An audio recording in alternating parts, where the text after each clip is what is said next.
안녕하세요. 알쓸맥잡 유난세입니다. 한 주 잘 보내셨죠? 날씨가 부쩍 추워졌네요. 부쩍 추워졌습니다. 오늘은 173회 방송이고요. 야, 200회 되면 또 뭔가 파티를 해야 될 것 같다는 생각이 드네요. 저희 협회에서도 이제 연말 이래저래 뭐 송년회 이런 것들이 있습니다. 그래서 22일에는 저희 비오도슨트의 밤이 있고요. 그래서 인스타에 빨리 홍보해야 되는데 비오도슨트의 밤이 있어서 저희 협회의 교육생들이죠. 수료생들, 저희 협회 자격증을 딴 맥주 전문가들, 비오도슨트들인데 비오도슨트들 같이 모여서 송년회를 하려고 하고 있고요. 뭐 저희 정회원들 또 송년회 밤도 있고 뭐 이래저래 모임들이 예정되어 있네요. 그리고 저희 신세계 아카데미 교육이 강의가 있는데 모객이 이제 최소 모객을 달성하지 못한 곳은 폐강이 됐고 이제 신세계백화점 강남점이 오픈이 됐어요. 그래서 우리 하승아 저 이사님 한국맥주문화협회 이사님께서 세계 맥주에 대한 강의가 신세계 아카데미 강남점에서 열립니다. 혹시 신청 아직 안 하신 분들은 그쪽에 신청 빨리 해주시고요. 아주 재밌는 강의가 될 것 같으니까 올 연말을 맥주 강의로 마무리를 또 하시면 어떨까라는 생각도 드네요. 기억이 안 나시겠지만 올해 3월까지 코로나였습니다. 올해 3월까지 모이지 못했어요. 집합금지 명령이 있었기 때문에 저희가 여행을 다시 계획하는 게 굉장히 좀 빠듯했어요. 그리고 저희가 여행을 하는 게 저희 협회만 하는 게 아니고 저희가 스페셜 투어랑 같이 하잖아요. 여행사랑 같이 하는데 여행사 입장에서도 굉장히 혼란과 변동이 있었던 시기가 올해 초였기 때문에 뭔가 여행 프로그램을 가동하지 못했는데 다시 여행 프로그램을 내년부터는 진행하기로 했고요. 국내 맥주 투어하고 이제 해외 맥주 투어 진행해 보려고 합니다.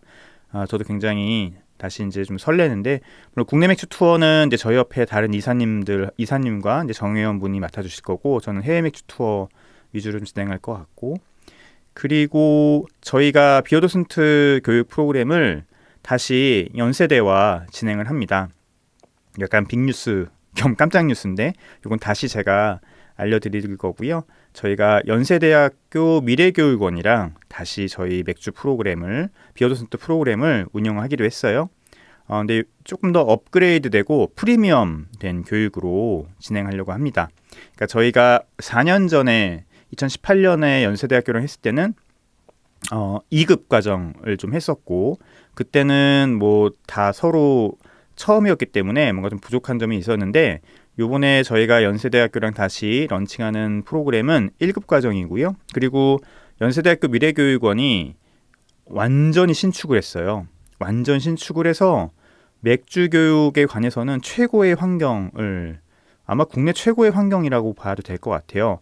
갖고 있거든요. 저희가 다시 연세대학교랑 들어가서 정말 멋지고 재미있는 맥주 교육을 하기로 했습니다. 정말 후회하지 않으실 것 같고요. 그리고 이제 이번에 연세대학교에서 진행되는 비오도슨트 맥주 전문가 1급 과정이거든요. 15주 과정이고 이 과정은 이제 진짜 국내의 최고 맥주 전문가들이 함께 진행을 할 예정이니까 비오도슨트 관련해서 물어보셨던 그 문의들이 엄청나게 많은데 저희가 뭐 여러 좀 사정 때문에 올해 하반기부터는 운영을 잘 못하고 있었거든요. 내년부터 다시 저희가 재정비해서 시작할 테니까 많이 기대해 주십시오.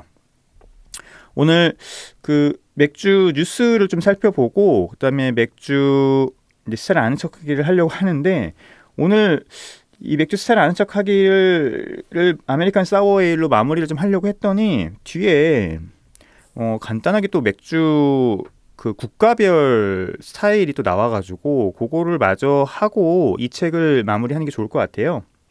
그래서 오늘 다 하진 못할 것 같고 보니까 뭐 뒤에 세종도 있고 비에레드 가르드도 있고 그러니까 이 책의 구성이 맥주의 이렇게 스타일 그러니까 작가가 생각하는 구성으로 되어 있거든요. 일반적인 구성으로 되어 있지 않고 어떻게 보면은 좀 흥미 위주의 좀 재미있는 관점, 재미의 관점으로 흥미의 관점으로 구성을 하다 보니까 이런 오류들이 생긴 건데 보통 이제 맥주 스타일 관한 책들이 국가별로 이제 맥주 스타일을 좀 나눠서 얘기를 구분을 많이 하고 있어요. 그러면은 조금 더 깔끔하긴 하죠. 근데 이 책은 그렇지 않다 보니까 뒤에 약간 짜투리 맥주들이 있어요. 근데 짜투리 맥주들이라고 하기에는 좀 중요한 맥주들도 있고, 뭐 세종도 뒤에 있고요. 비에르드가르드 같은 경우 뭐 뒤에 두 개가 거의 비슷한 맥주죠. 비에르드가르드나 세종이나 그런 맥주들도 좀 있고, 뭐 이태리 맥주나 뭐 여러 가지 다른 나라 맥주들이 좀 있어요. 뭐 아일랜드 맥주나 그런 것들 따로 또 정리를 해놓은 섹션이 있어가지고 거기까지 정리를 하고 이 책은 마무리를 할 것 같고요. 그럼 그래도 어쨌든 이번 달 안에 이 책을 마무리를 할 것 같습니다. 페펀톤스의 스텝 듣고 왔습니다.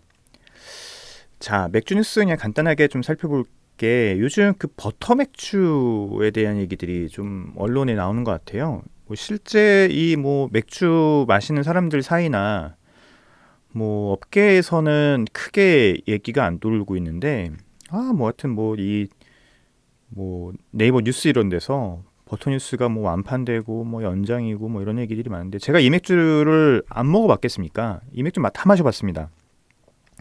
이 맥주 종류가 몇 가지 있더라고요. 다 마셔봤는데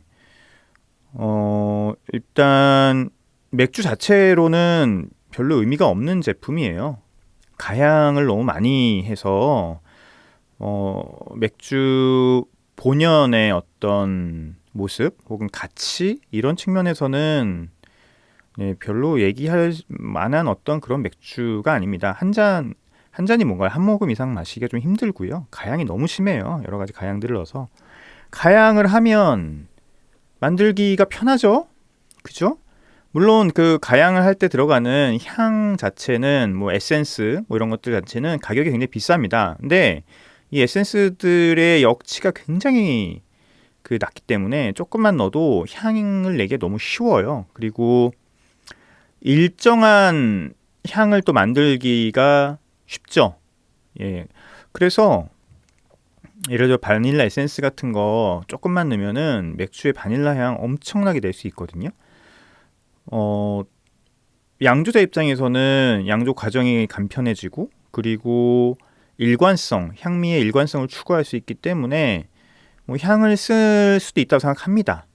향을 쓰는 게 꼭 뭐 나쁜 것만은 아니에요. 바닐라 빈을 막 쪼개가지고 넣어서 뭐 며칠간 숙성시키는 것보다 그냥 바닐라 에센스 살짝 떨어뜨려서 바닐라 향을 내는 것, 뭐 그게 뭐 양조 어떤 거의 관점에서는 꼭 나쁜 것은 아니라고 생각하지만 이 맥주는 너무 가향을 심하게 해서 너무 쉽게 만들었어요. 맥주 자체를. 이 맥주의 본질 자체를 벗어난 그런 맥주라고 생각을 하고요. 특히 이제 버터 맥주라고 하잖아요. 버터 맥주라고 하면 우리가 어떤 게 생각나시나요? 그런데 이 버터라고 하는 향은 일반적인 맥주에서는 이취입니다. 이취. 맥주에서는 버터 향이 나면 기본적으로 안 돼요. 기본적으로 이취로 저희가 취급을 합니다. 물론 몇 가지 스타일은 약간 예외가 있긴 해요. 잉글리시 페일 에일이나 아니면은 체코의 라거 같은 경우는 이 다이어스틸 버터 향이 살짝 나도 아주 살짝 나도 괜찮습니다. 그러나 버터 향이 맥주에서 난다는 것은 기본적으로 굉장히 기피되는 현상이고요. 발효가 충분히 되지 않았다는 증거거든요. 특히 독일 라거 같은 경우에서는 특별히 또 다이어스틸 레스트라고 하는 과정을 거치겨서 충분히 숙성을 시켜줍니다. 라거의 발효그램을 봐도 이 다이어스틸 그래프를 따로 그릴 만큼 굉장히 다이어스틸에 민감한 게 이 맥주예요. 이게 다이어스틸이라고 하는 물질이 이제 버터 향이거든요. 다이어스틸이 나쁜 것이냐? 아니에요. 이 물질은 굉장히 자연적인 물질이고 일반적인 식품 첨가제로 굉장히 많이 사용이 되는 또 식품 첨가제입니다. 여러분들이 뭐 흔히 드시는 뭐 바닐라 라떼나 뭐 이런 거 있잖아요. 뭐 캐러멜 시럽, 다이어스틸이 다 들어갑니다. 그리고 또 뭐 있어요? 마가린도 다이어스틸이 들어가죠. 그래서 이 식품 첨가제로서 다이어스틸은 이상한 물질은 아니에요. 뭐 허니버터 아몬드 같은 거, 그다음에 버터 칩인가요? 뭐죠? 그런 거 있잖아요. 다 다이어스틸 다 들어갑니다. 일반적인 버터가 들어가서는 그런 향이 나오기가 굉장히 힘들고요. 또 버터가 굉장히 비싸단 말이에요. 그래서 이 인공 첨가제를 넣는 거죠. 하지만 맥주에서 이 다이어스틸은 정말 기피해야 되는 그런 향이에요. 저도 이제 양조를 하다 보면 발효가 막 되고 있는 맥주들을 가끔씩 시음을 해봐요. 이렇게 중간중간 시음을 해봐야 되거든요. 그래서 맥주가 발효가 잘 되고 있는지. 발효가 한참 되고 있었을 때의 맥주들을 마셔보면 100%의 다이어스틸 향이 납니다. 특히 잉글리시 에일 발효 중간에 시음을 해보면 다이어스틸 범벅이에요. 굉장히 자연스러운 것이고요. 이 다이어스틸은 양조 중에 나오는 자연스러운 물질이기 때문에 뭐 굉장히 자연스러운 겁니다. 하지만 별로예요. 그리고 일부러 우리가 이제 맥주 심사나 테이스팅 했었을 때 첫 번째 우리가 이제 전문적인 테이스팅 했었을 때의 첫 번째 감지를 하는 게 이취거든요. 이취가 나오면 그 맥주는 그냥 끝이에요. 근데 그 이취 중에서 우리가 제일 먼저 우선적으로 감지를 하는 대상이 다이어스틸이에요. 왜? 발효가 충분히 안 되었다는 증거기 때문이죠.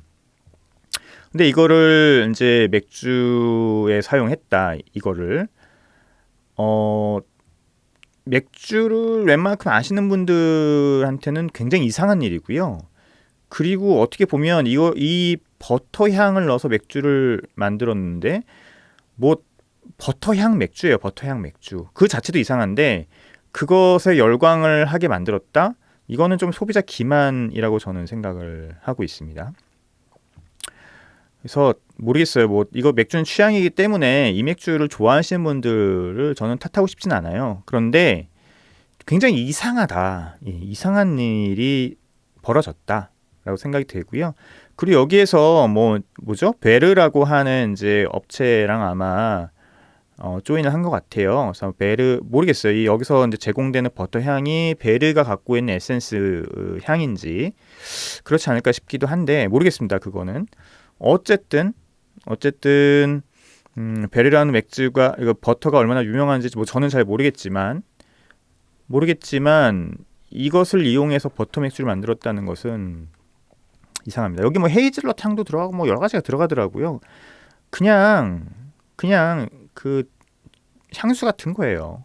향수 같은 것들을 넣어서 맥주 본연의 맛이 아닌 그냥 가향의 맛을 탄산과 함께 그리고 탄산이 들어있는 알코올과 함께 가양된 술을 드시는 거라고 생각하시면 됩니다.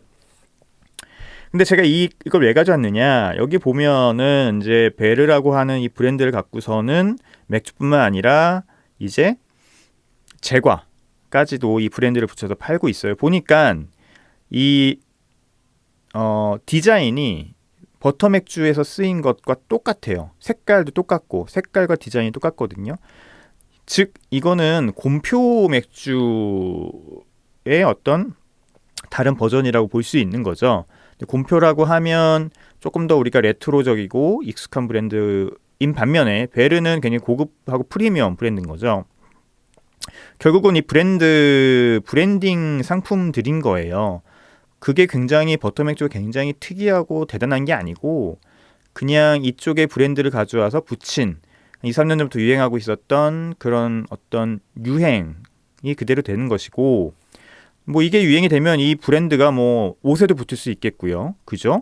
뭐 다양한 것에 붙을 수 있을 거예요. 베르라고 하는 브랜드가 나중에는 이 버터인지 아닌지 중요하지 않아요. 그냥 힙해 보이고 고급스러워 보이면 여기저기 이제 브랜드가 붙어 나가는 거죠.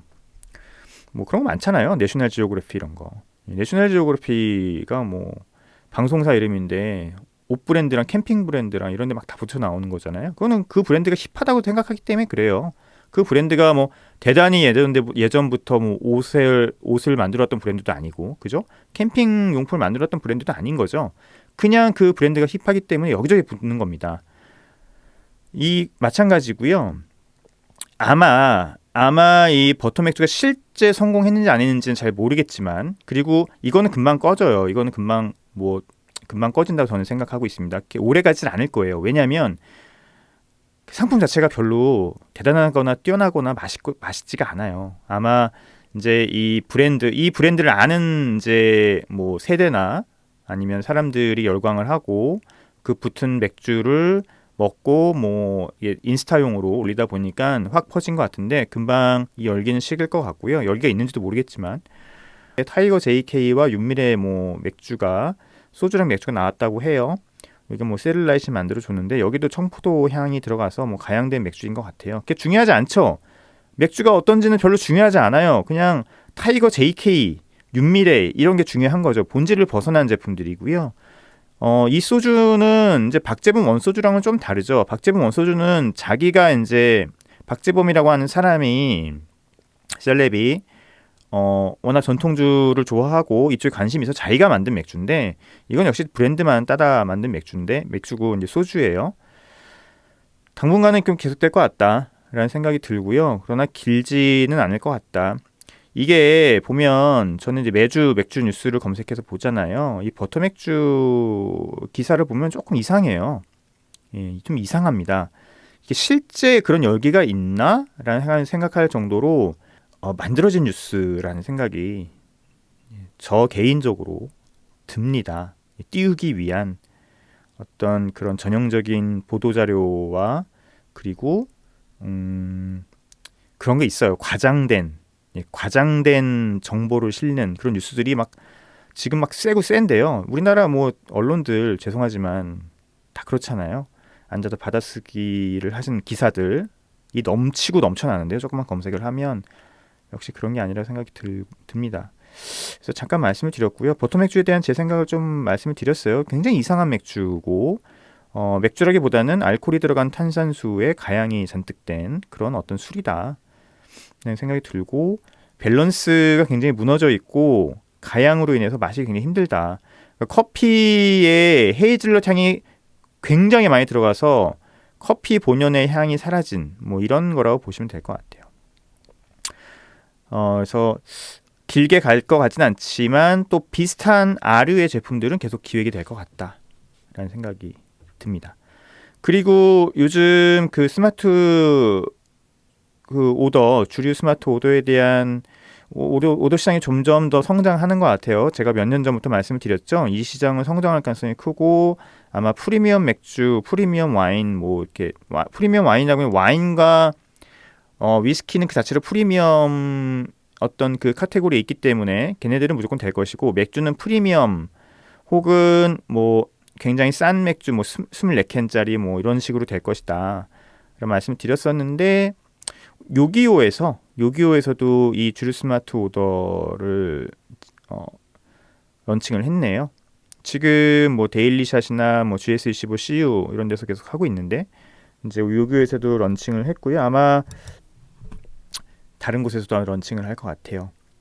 저는 이 시장을 타겟으로 해서 패키지 제품들을 만드는 것을 나쁘지 않다. 예. 그러니까 이 시장만을 위한 제품들을 기획을 하셔서 새로운 채널을 뚫는 이 영업을 하셔야 된다라는 생각을 합니다. 지금 바틀샵들이 다 사라졌어요. 바틀샵 다 사라지고 와인의 뭔가요? 그것도 이제 더 이상 뭐 맥주들이 많이 사라졌기 때문에 맥주를 팔 수 있는 채널 자체가 그 프리미엄 맥주를 팔 수 있는 채널 자체가 많이 사라졌죠. 이 주류 스마트 오더가 새로운 니치 마켓이 될 수도 있다. 빨리 이 기회를 포착하셔서 이 채널에 접근하는 고객들에 맞는 상품들을 기획하셔라 라는 생각이 들고요. 가능성이 있다고 봅니다. 요교에서도 뭐 진행한다고 하니까 뭐 사용하시면 좋을 것 같아요. 얘기가 좀 많이 진행됐는데 노래 듣고 와서 맥주살 아는 척하기 아메리칸 사워 에일에 대해서 얘기를 해보죠. 세 번째 노래는 선미 6분의 1 선미 6분의 1 듣고 왔습니다. 자, 우리 이제 맥주스타일 아는 척하기 아메리칸 와일드 에이글 사워 에일 진행해 보죠. 뭐 이 책에 잘 정리가 돼 있어서 이 책을 읽는 걸로 정리를 하고요. 일단은 아메리칸 와일드 에이글 사워 에일에 대한 차이를 좀 알고 계셔야 돼요. 착각하시는 경우들이 있는데 와일드 에일에는 기본적으로 신맛이 나지 않습니다. 그런데 이제 대부분 이 사워에일과 와일드 에일을 같이 섞어 놓는 경우들이 되게 많죠. 그러니까 사워에일인데도 브렛을 넣고 와일드 에일인데도 젖산균을 넣어서 보통 이게 다 섞여 있어요. 그러니까 와일드 에일이라고 하는 부분들은 이제 브레타노마이세스, 야생 효모, 야생 발효를 위주로 한 그런 맥주고요. 사워에일은 젖산 발효, 젖산균을 넣어서 나온 신맛을 위주로 한 맥주들을 의미를 하는데 일반적으로는 요게 두 개 다 섞여 있다. 그래서 예전에 뭐 아메리칸 와일드 에일에 신맛이 난다고 신맛이 기본이라고 하는 정보들도 잘못된 정보들도 있었는데 기본적으로 와일드 에일은 브렛 효모, 야생 효모가 들어간 맥주라고 생각하시면 될 것 같아요. 어떻게 보면은 오르발이 원조 아닌가요? 오르발이 원조라는 생각이 듭니다. 예, 트라피스트 오르발은 일부러 브렛 효모를 넣어서 그 이제 브렛 향을 만들어내잖아요. 뭐 거의 원조라고 볼 수 있죠. 오르발이 신맛이 나느냐? 안 나죠. 자, 여기 보시면 이제 뭐 다른 것들은 넘어가 되는데 여기 재밌는 얘기가 있어요. 내가 보기에 미국 양조가들은 까치 같다. 이들은 전 세계를 쭉 둘러보고 번뜩이는 양조 기술과 눈부시고 매력적인 원료를 점 찍었다가 자기들 둥지, 즉 양조장으로 가져온다. 거의 맞는 것 같아요. 근본이 없어서 그래요. 근본이 없어서. 근본이 없다 보니까 전 세계에 있는 맥주들의 특징들을 싹 가져와가지고 자기네 방식으로 상업적으로 잘 버무리는 게 이 미국 크래프트 맥주의 특징이죠. 근데 그게 굉장히 트렌드를 일으키기도 하고 또 재밌잖아요. 그러다 보니까 또 새로운 트렌드를 만들기도 하고 그렇습니다. 자, 여기 보시면 보통 이 와일드 에일에서 나오는 이 향들을 펑키하다는 표현을 써요. 미국의 표현입니다. 펑키라는 표현을 쓰는데 펑키가 이 브렛 향을 나오는 어떤 그런 우리나라 말로 쿰쿰함, 뭐 쿰쿰함 뭐 이런 향이라고 생각하시면 되는데 대표적으로 바냐드, 그다음에 뭐 말안장, 그다음에 조금 멀리 가면 뭐 화장실 뒷간향 뭐 이런 식으로 보통 얘기를 하죠. 아주 짙은 페놀릭 향이에요. 페놀릭 향인데 아주 조금 불쾌한 향이 나는 페놀릭 향이라고 생각하시면 될 것 같아요. 자, 여기서 이제 얘기하는 첫 번째 대표 주자는 캘리포니아의 러시안 리버라고 보통 얘기를 합니다. 그래서 이골의 브루마스터 비니칠루조는 벨기에 영감의 독특한 통숙성 에일 제품을 맛있게 감염시키는 박테리아에 특별히 관심을 기울인다 라고 하네요. 우리가 러시안 리버 하면은 원래는 이 사워앤 와일드 에일이라는 다른 이제 러시안 리버 제 맥주를 많이 얘기하는데 여기는 러시아 리버를 이 아메리칸 사워와 와일드 에일의 대표 주자로 뽑았네요. 그리고 미시건주의 졸리 펌킨, 아티스 네일스 여기가 뭐 대표적이죠. 예, 국내에선 특히 대표적인 브랜드죠. 졸리 펌킨 같은 경우가 이곳의 양조장의 론 제프리스는 시골풍의 100% 오크통 숙성 비살균 사워에일을 전문으로 제조하는데 이 에일은 뉘앙스 면에서 양질의 와인과 경쟁을 하다 인정합니다. 제가 신맥주 안 좋아하잖아요. 사워에일, 와일드에일 제가 별로 안 좋아하거든요. 안 마셔요. 마실 때 상당히 좀 힘든데 요 졸리 펌킨 맥주는 제가 또 잘 마십니다. 졸리 펌킨 맥주는 굉장히 좀 특이해요. 그러니까 보통 일반적인 아메리칸 사워에일이나 와일드에일은 좀 정제된 느낌이 있습니다. 저쪽에 람빅이나 뭐 이런 벨기에 쪽의 사워에일보다는 조금 더 정제되고 계산된 느낌이 느껴지거든요. 이 향미 자체에서. 그런데 이 졸리 펌킨 이 맥주는 여기 이쪽의 사워에일들은 그것도 있는데 또 약간 그 정말 오리지널, 트레디셔널한 그런 어떤 모습들도 같이 묻어 있는데 또 과하지 않아요.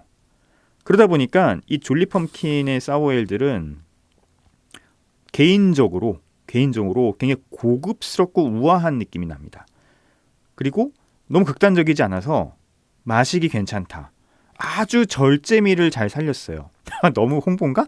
아니 제가 사워에일 잘 못 마시는 거 아시잖아요. 근데 이 맥주는 괜찮기 때문에 말씀을 드리는 거예요. 그래서 굉장히 절묘합니다.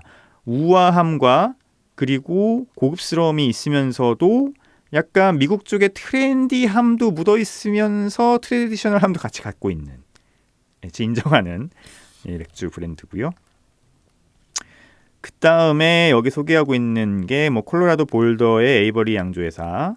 뭐 이거는 일반적인 뭐 한국에 계신 분들은 잘 모르시는 맥주인 것 같고요. 짐판델 와인이죠.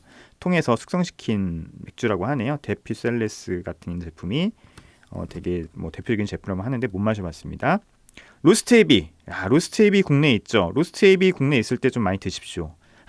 로스트에비 브루마스터 토미야스는 야생효모에 푹 빠져 있는데 양조장의 저장실 입구에는 야생효모를 우리는 믿습니다. 라는 의미인 인 일라 브라토나메세스라고 하는 라틴 문구에 현판이 걸려 있다. 제가 그 인스타에 팔로잉을 하는 미국 크래프트 맥주들이 몇 개가 있어요. 그 중에서 이제 이 로스트에비가 제가 팔로잉하는 맥주인데, 로스트에비 어떤 그 양조 환경이나 숙성 환경들을 보면은 굉장히 시간과 그 다음에 품을 많이 들인 맥주예요. 로스트에비 국내 맥주들인데 로스트에비가 조금 비싸긴 하죠. 살짝 비싸긴 한데 개인적으로는 가격을 조금만 낮추면 괜찮지 않을까 싶은데 뭐 개인적인 생각이고요. 오히려 가격을 이렇게 높게 받는 게 비즈니스적으로는 조금 더 맞을 수도 있을 것 같습니다. 브렛에 감염되고 새콤한 체리를 양조한 버번통 숙성 큐베드 톰을 한번 맛보면 누구나 효모의 전능함을 믿게 될 것이다.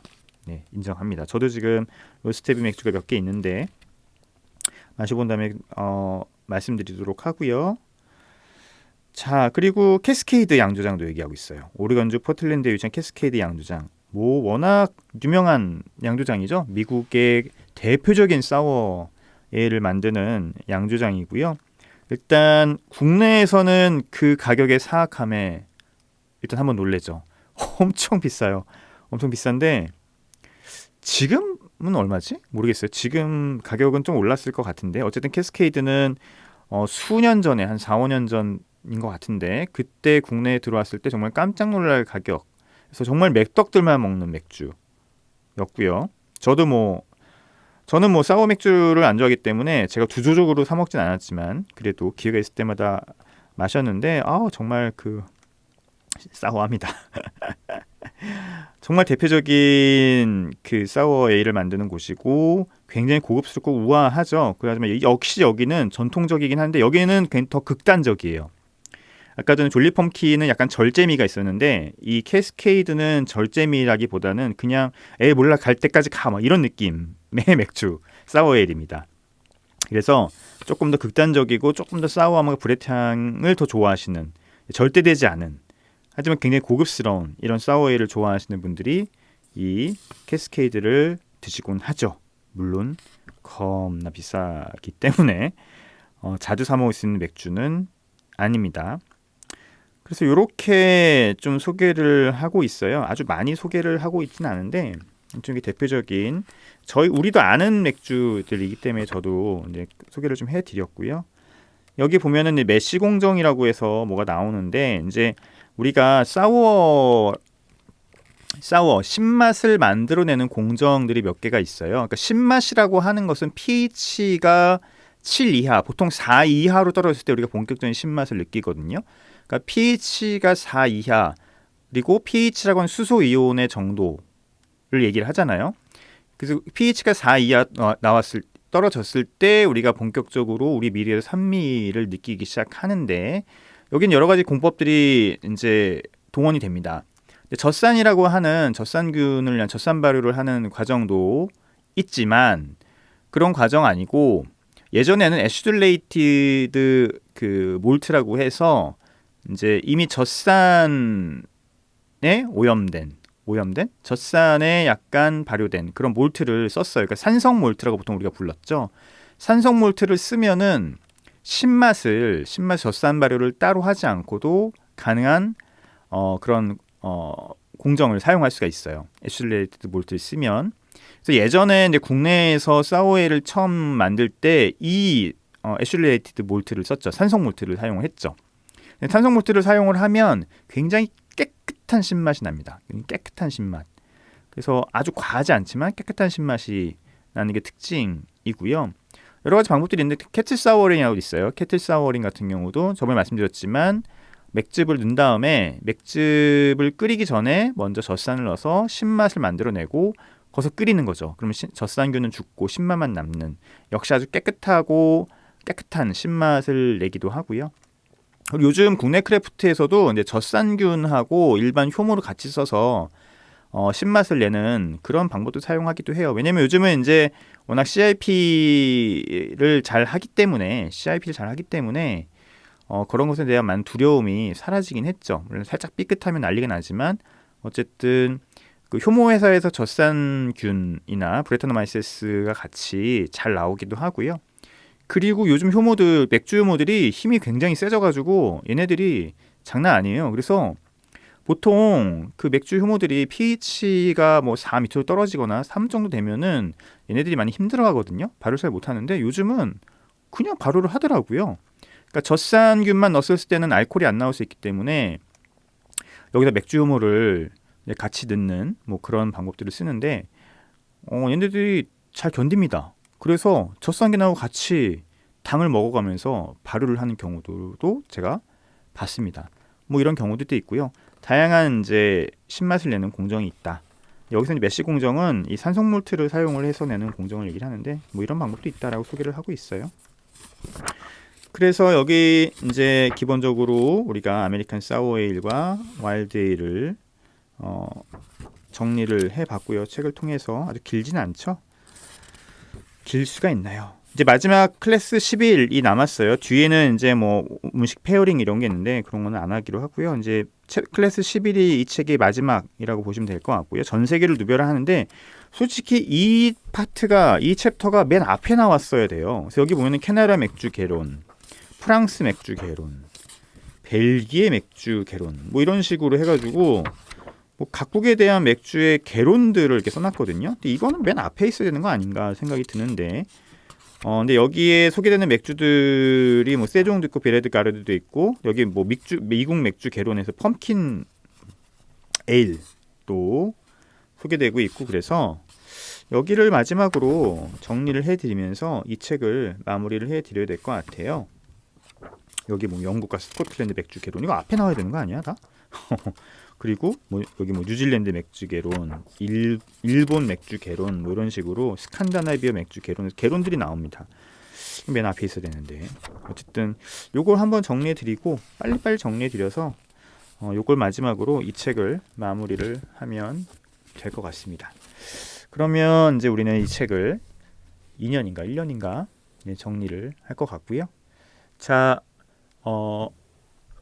오늘 마지막으로 소개시켜드릴 맥주는 시메이 블루인데요. 트라피스트 맥주죠. 시메이는 벨기에의 이제 트라피스트 수도원이고요. 가장 국내에 대중적으로 알려진 그런 트라피스트 맥주가 아닐까 싶습니다. 이 시메이 블루는 9%의 알코올을 갖고 있는 쿼드루펠이라고 보시면 되고, 시메이가 레드, 화이트, 블루 뭐 이렇게 있는데 레드는 2벨, 화이트는 트리펠, 그리고 이 블루가 쿼드루펠이라고 보시면 될 것 같아요. 다른 쿼드루펠들이 보통 뭐 10도, 11도 되는 것에 비하면 9%는 아주 높은 알코올은 또 아니에요. 이 시메이 블루 같은 경우는 또 이 향미 자체가 쿼드루펠의 향미는 기본적으로 이제 검은 몰트와 효모가 만나서 만들어내는 약간 검은 과실의 향들이 물씬 나오는 게 이 쿼드루펠의 특징이거든요. 보통 뭐 블랙베리, 블루베리 어떤 힌트도 있고요. 약간 바이올렛 같은 그런 뉘앙스가 있는 게 이 쿼드루펠의 특징이에요. 그리고 굉장히 바디감이 굉장히 묵직하고 쓴맛도 중간 정도로 있으면서 알코올 향도 좀 치고 올라오는 그게 이 쿼드루펠의 특징인데요. 시메이는 어떤 그런 강도면에서는 시메이 블루 같은 경우 강도면에서는 확실히 좀 절제된 느낌이 있습니다. 마시기 편하다라고 하는 느낌이 전달이 되죠. 그리고 이 시메이 블루 같은 경우는 트라피스트, 육각형 어센틱 트라피스트 프로덕트라는 마크가 뒤에 밑에 이렇게 달려있기 때문에 이 시메이 블루 같은 경우는 뭐랄까요, 10,000원 미만의 먹을 수 있는 트라피스트 맥주 중에서는 가장 가성비도 좋고 또 전통성도 갖고 있는 그런 맥주가 아닐까 싶고요. 상대적으로 뭐 와인앤모나 아니면은 마트 같은 곳에서도 심심치 않게 볼 수 있는 그런 브랜드예요. 이 시메이가. 그래서 기회가 되시면 꼭 한번 드셔보셨으면 좋겠어요. 이 시메이 블루 같은 경우는 그 그랑 리저브 같은 제품이 조금 더 우리가 고급 제품으로 고급 라인으로 얘기를 하고 있죠. 그랑 리저브 같은 경우는 보통 750ml 병 제품에 되어 있고, 그리고 제 생각에는 딱 2년 정도 숙성을 해서 먹으면 딱 좋은 제품이라고 해서 기가 막히죠. 기가 막힌 맥주라고 생각을 합니다. 제가 이제 그쪽 숙성 맥주들이나 고도 숙성 맥주들을 워낙 좋아해서 계속 숙성을 시켜놓고 먹고 있는데, 이 블루 자체를 먹고 나서 그 다음에 그랑 리저브 숙성 맥주를 한번 비교 테이스팅 해보시면 굉장히 흥미로운 점들을 발견할 수 있고요.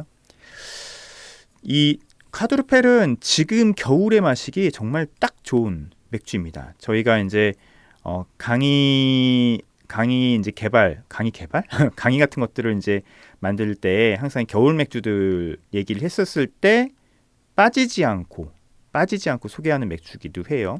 카드루펠 자체가 워낙 알코올 도수가 높고, 그리고 벌컥벌컥 마실 수 있는 맥주가 아니에요. 단맛도 중간 이상으로 묵직하게 있고 바디감 높기 때문에 천천히 특히 온도를 조금씩 올려가면서 먹었을 때의 다른 정말 색다른 느낌, 향미가 달라지는 것을 즐기면서 먹는 맥주이기 때문에 겨울 맥주로 정말 딱이거든요. 맥주잔 같은 경우도 일반 맥주잔이 아니고 고블릿잔, 특히 이제 우리가 에비 고블릿이라고 불리는 잔인데, 글래스가 밑에 스템이 있고요. 그 다음에 넓게 퍼져서 이렇게 손으로 들었을 때 잔 전체를 움켜쥘 수 있는, 그래서 자연스럽게 체온을 통해서 맥주의 온도를 올리면서 즐기는 브랜디 같은 거죠. 그렇게 먹을 수 있는 잔에 이 카드루펠을 마시면 정말 딱인데, 시메이 블루 같은 경우는 그렇게 먹었을 때 전혀 부담감이 없는, 그러니까 상대적으로 카드루펠 중에서도 굉장히 향이 세고, 그 다음에 약간 페놀릭한 느낌들이 좀 뒤에 묵직하게 올라오는 것들이 꽤 있어요. 그런데 시메이 블루는 상대적으로 그런 느낌들은 조금 덜합니다. 조금 커머셜한 게 좀 다듬어졌다라고도 좀 느낄 수 있고요. 대중성이나 음용성들이 좀 있는 거죠. 그런 부분들을 좀 생각하시면서 한번 드셔보셨으면 좋겠다라는 생각으로 가져왔습니다. 다음 주에 또 뵙겠습니다. 안녕히 계십시오.